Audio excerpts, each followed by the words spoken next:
Good evening. Today is July 10th, 2024. This is recording 7:03. And we here at Living as Truth, found on the YouTube channels at Shining Light for You. We're here to serve but one purpose, and that is to help all hungry souls, all hungry hearts. We're here to help them, help each and every one find those signposts along the way that guide us to the light that we so much deserve. I know that we've been taught that God didn't have to do it, but he did have to do it because of his love for us. I don't know why he did it. Yes, you do. He did it because of his love for us. And even Jesus went on to say he wants us to be ever where he is, without hurt, without harm, without concern. Why? Because he thought it out as loving us before he committed any step. Today's message is entitled The Unconquerable. The Unconquerable. And immediately you know what that means when you think of something that cannot be conquered. That means it stands alone, has no concern east, west, north, south, up, down, has no concern whatsoever. Why? Because it knows within its heart, within its totality of believing, that it is unconquerable. There is a spirit in man,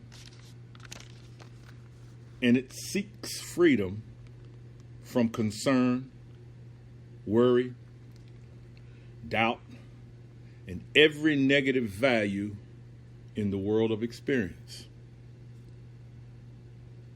You yourself know what it's like to go to bed at night with a little concern about something that you may have to face tomorrow, or something that was not concluded this day. And that's not freedom. We were never created to worry. But man, there's something within every man that knows that he's supposed to be free. He knows it. His desire is to be free. And what does he do? With each day, he tries to come up with a solution that's going to make life better for him. It's going to free him of concern. And most people that make it in this experience, they make it through finance. They make it through finance. That's why you see everyone chasing the lottery or high position or having, being affluent. They seek the material value of the money. Give me the money and I can then surround myself with the protection.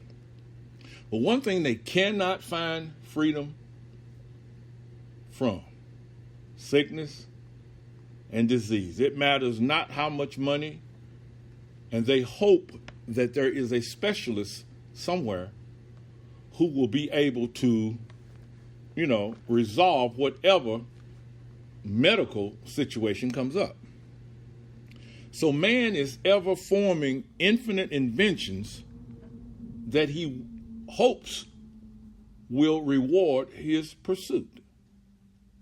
He wants to sleep in peace, and he wants to rise in peace, and he wants to walk and live in peace. But with each day, his disappointments continue, for he is ever met with the realization that this is not possible. It's just not possible.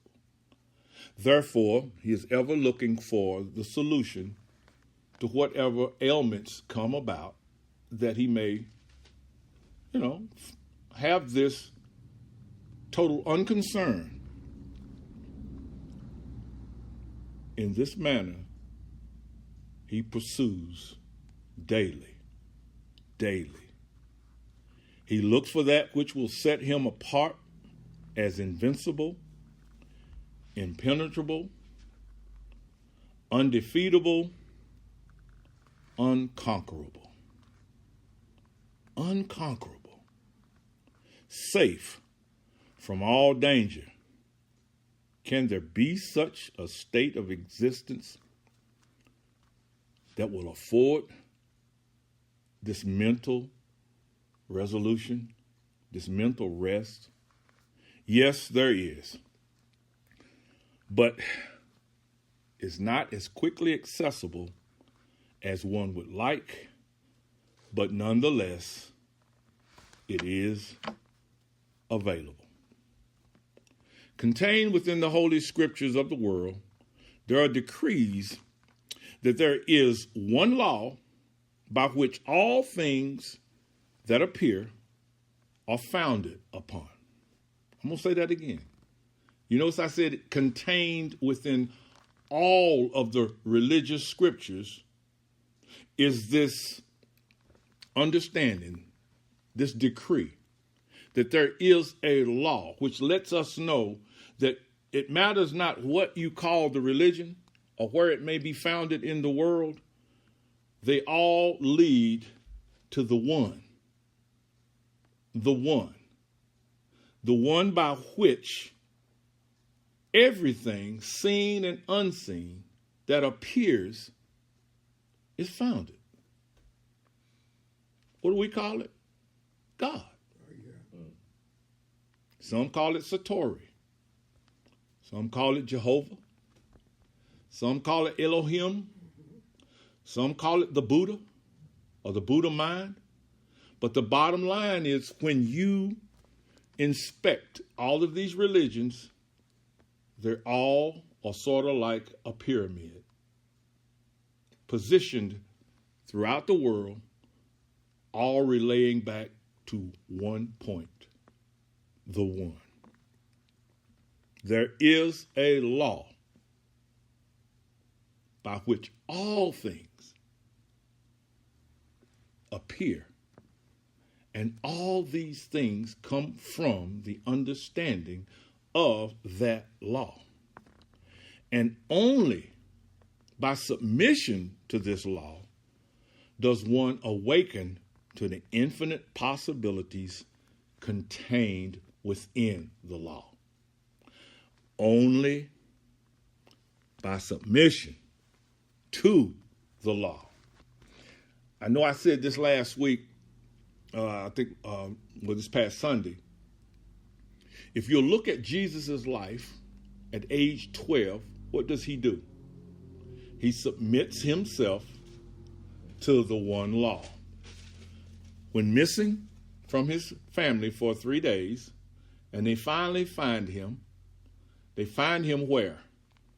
In the temple, conversing with the elders, and he said to them, didn't you know? I mean, why have you looked wherever you have looked other than this place? Did you not know that I would be in the house of my Father? That right there declares to us that he is now, even at 12 years old, doing what? Submitting himself to the one law that pervades over all of the laws. And we can call that law what? Unconquerable. Unconquerable. It stands against no other law, because there is no other law. if there were another law, then he would not, or it would not be the one law. There is one law throughout the universe by which all things come into existence. Remember I said a little bit earlier that it's there, just not as easily accessible as we would like, because it requires something. It requires submission. It requires loyalty.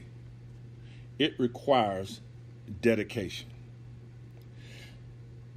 It requires an awakening within oneself that this is the way and I will walk in this way. The awakening reveals the same results no matter by what name or wherever it may be recognized. I said that a few moments ago. It reveals the same results. People want to believe that Jesus was the only one that walked by that law, when you can just go backward into the Old Testament and see that Jeremiah, Nehemiah, Hezekiah, Elijah, Elisha, Moses, they all walked by that one law. You can go over into the Asiatic countries and find out that Lao Tzu, Buddha, Shankara, Hare Krishna, they all walked by that one law. But what was the law? The law was the one unconquerable law that awakened them to realize that it is the law no matter what name it is called by its creation. It is the same law. It is a steadfast love ever directed from the heart of the unconquerable one to the heart of its creation. I need to say that again. We believe that we're going to find God and get God to do something for us because we are asking him for it. But when we are awakened, we find that it is a heartfelt love, unconditional, that is set toward that which it is the law over. See the awakening? You got to look underneath what I just said to know that there is one law dedicated to our well-being, only awaiting our recognition of its availability, of its truthfulness, of its righteousness. It stands ever present, yet invisible to what is called the naked eye. I'm going to say that again. This law, this love, this dedication stands ever present, yet invisible to what is called the naked eye. In other words, if you look around right now, you're looking at that law. It matters not where you look, it's there, ever present, ever loving, ever dedicated, ever loyal to you, standing there.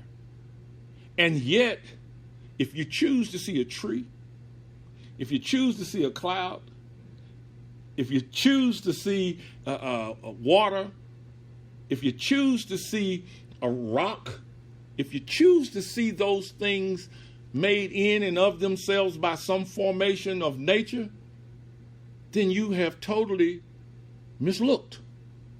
Because why? The naked eye wants to say what it sees and see what it wants to call something, but it does not represent what is behind, what is the substance of that which it is seeing. It's not so invisible Because everything seen is symbolized by all that is seen. Did you get that? Everything seen. Remember I said, if you look around, you'll see the presence of God everywhere. And you are looking at the presence of God everywhere you look. But with the spiritual eye, you realize that you are seeing the Spirit of God in its various symbols. Did you see that? Don't look at a tree and just call it a tree, because behind that tree is the Spirit that's giving that tree its formation. Don't look at a rock because it's a rock, because you're looking at the substance behind the rock that gives the rock its formation. So he who awakens to the realization that everywhere he looks, he sees the presence of the Almighty, he's becoming awake. That's why Jesus says, judge not by the appearance, for the things that are seen are temporal. For we look at the things which are eternal. For these are the things that only the eyes can see beyond the physical appearance. Yes, here's your revelation. Something for you to practice, and it must be practiced. Standing in full view that creation should always enjoy not only the beauty of its formation, but should become awake, should be awakened to the ever-present existence. Lo, I am with you always. Can you see it? Standing in full view. Now you can see how Jesus was able to walk, seeing with clarity the presence of God, knowing now then that there is no power called blindness that can stand between God and its creation. There is no power such as withered arms and paralyzed legs and people without food, or I think you get the point. There's no such thing that can stand. So why is this? Because we are in an existence where we are to awaken. Awaken not to the identity of God only, but we would awaken to the identity of ourselves. Always in the presence of God. What did Jesus say? I will not leave you comfortless. If he does not leave us comfortless, what does he leave us with? Comfort. So that means we're always surrounded in comfort. What does it take? Practice. Practice. Nothing can exist without the presence of God, and the existence of all things is proof of the presence of God present at all times. Want to hear that again? Mm-hmm. Nothing can exist without the presence of spirit or the existence of spirit. And therefore, all things that are seen exist because of the existence of spirit. So therefore, where the presence of God is the fullness of God's expression called creation. And where creation is the fullness of the expression of the Spirit of God called God, one and the same. Nothing shall therefore enter into the relationship that shall defile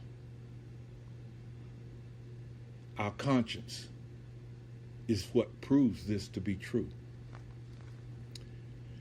Its fullness, the fullness of the presence of God.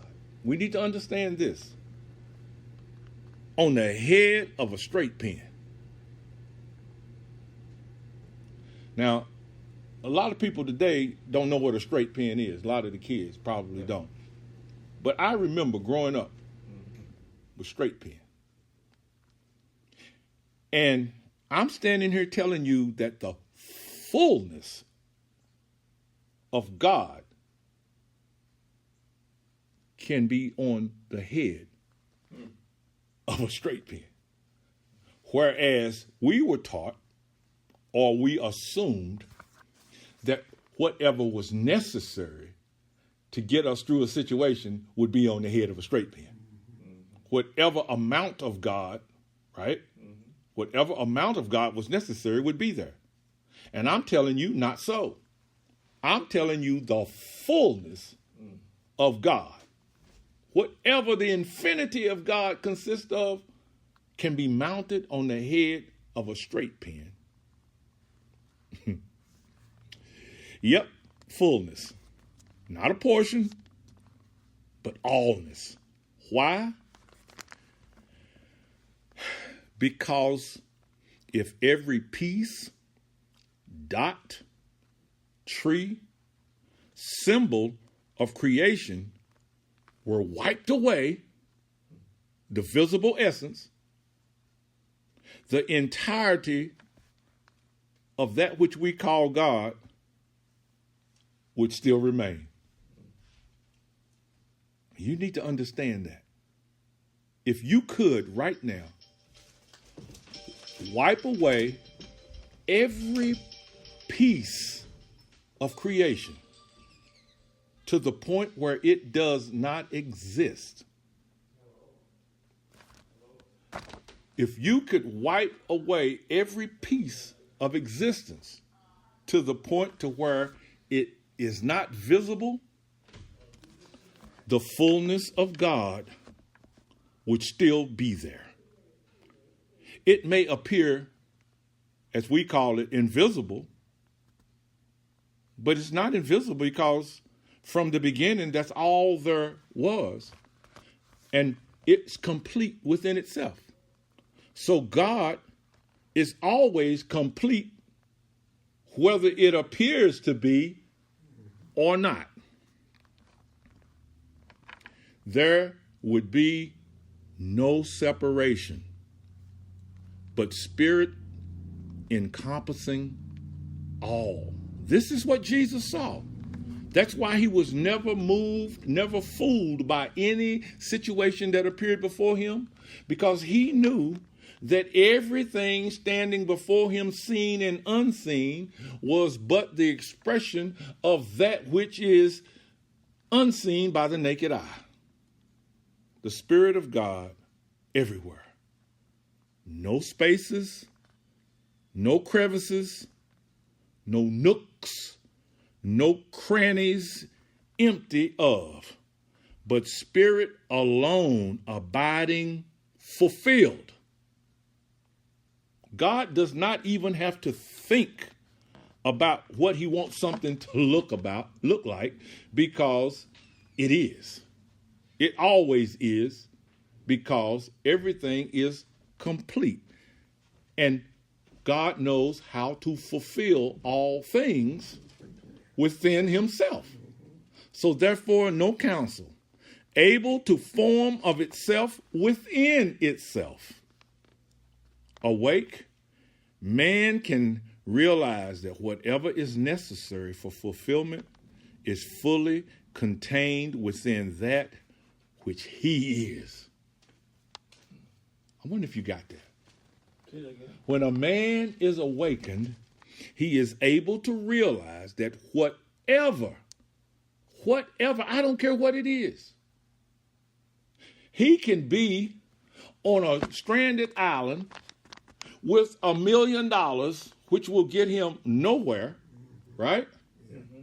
What does he need to get off of a stranded island? He either needs a boat, he needs an airplane, right? He needs something of that sort. Or a whale, as they said with Jonah. But his understanding of the presence of God would fulfill itself as whatever is necessary.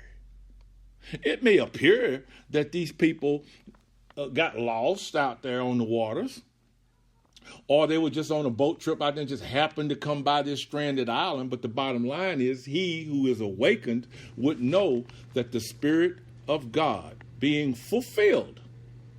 See, this is where his rest is. As you hear me allude a lot to Isaiah 66:1, where the Father speaks and says, who will build me a house wherein I might find rest? And you say, what? Why in the world would God need a house to find rest in? What he's saying is, who will allow themselves to be awakened to the understanding that I am God unconquerable. I am God everywhere present. There is no nook, no cranny, there is no crevice where I am not. I am God. If you wipe away the visible scene, you will still realize that I am that I am. This is the revelation that Moses comes into. I am that. That's why he could go to Egypt and speak. How would you love to be able to just speak a word and see it come to pass? Well, it's up to you. It's up to you. Remember a few weeks, we passed the revelation? Heaven is not something you attain by good works or by doing the right things in front of people out here. No, heaven is a choice. What's the choice? The choice is to love God with all your heart, with all your strength, and all your might, and all your soul, and you will end up in heaven. God cannot keep you out of heaven. You've heard me say that. With all of the power that God has, he cannot restrict you from heaven. Why? Because you are building a house full of the revelation of his presence. And where is his presence? His presence is in heaven, isn't it? And he called you the what? The temple? So he's already residing where? Within me. It's up to me to make the choice. Now we understand why many are called and few are chosen. Well, you make yourself chosen after you hear the call. You make yourself chosen. How? By spending my time revelating, contemplating the presence of God with me. Do you realize how many people are trying to get money when they should be getting what? The revelation of the presence of God. Do you realize how many people are going to be frustrated, disappointed, if there is such a thing as presenting your life work before God? Well, just this morning I read the scripture, and guess what it says? When he, meaning the one who is awakened, when he awakens, he will present the kingdom to the Father. Well, the kingdom to the Father is not 10 sports championships. Okay? The kingdom to the Father is not me breaking off from the money that I have and feeding all of these people or clothing these. Those are regular service things. Can you imagine how many people are going to be disappointed because they did not realize that the kingdom of heaven is not come with observation? It cannot be seen with the natural eye. The kingdom of heaven is love, joy, peace, a man or creation clothed in righteousness. That's consciousness, y'all. Look at now why Jesus said, broad is the way that leads to destruction. Very few find it. Straight and narrow is the way that leads to life everlasting. Very few find it. Because a lot of people think that by their good works, no. Their good works are left to humanity. And what does humanity do with your good works? They capitalize on it, don't they? They find ways to make money on that which has left, and they call it a legacy. But the bottom line is, our eyes are to be opened to see and feel the presence of completeness. Where then can one go to have this revealed? Since spirit is the only existence, man can only relax in the understanding that his remembrance of this truth expresses all that is and can ever be. Who would have thought that me reminding myself that where I am, the Spirit of the Lord is, would free me from concern, would deliver me. Oh, what does he do? He delivers me from what? Evil. All evil. Yeah. Lead us not into temptation. Forgive us our trespasses as we forgive. Can you see the work that you are presenting the kingdom to the Father, and the Father cannot deny the Son. The Father cannot deny himself, right? And if he cannot deny himself, he then must reciprocate to that which is expressing the truth, which is the visible image which he is. Wow. This man finds to be unconquerable. Jesus said, you shall know the truth, and the truth will make you free. Know. You notice? You speak, you know. And it's like I said this past Sunday, it's like self-rising flower. Self-acting. But this truth must penetrate to our foundational belief.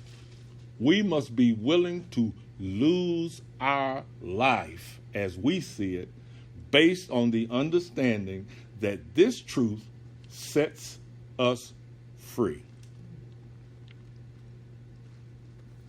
Unconquerable. In fact, man cannot determine where it begins, and he cannot determine where he ends. Did y'all get that? Yeah.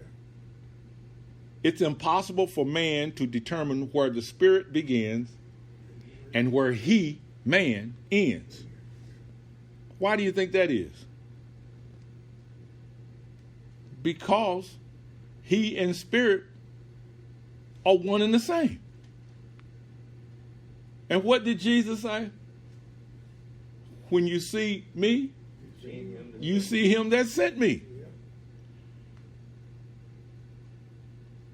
Man has found himself to be both visible and invisible. Now tell me you can't eat your ice cream and brownie with that. Think about it. Yeah. When you see me, you see him that sent me. So if I am visible, what are you seeing? You seeing him that sent me. Then if I'm invisible, what is seen? Him that is unconquerable. There is now, therefore, no place to look, no thing to seek, no prayer to pray. For he now knows himself to be unconquerable. Let us pray. We glorify the word.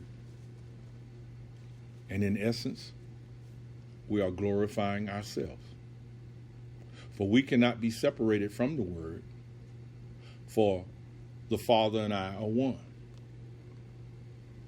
And God says, glory in this one thing, that you now know and understand me. With this glory will I now send the light to the Gentiles. Guess who that guess who that light is? Yep, that's right. I am the light. Why? Because I only say what I hear the Father say, and I only am found doing what I see the Father doing. For the Father, having complete trust and confidence, this is the unconquerable. Speak, Lord. Our heart is open for circumcision. We are listening. Speak.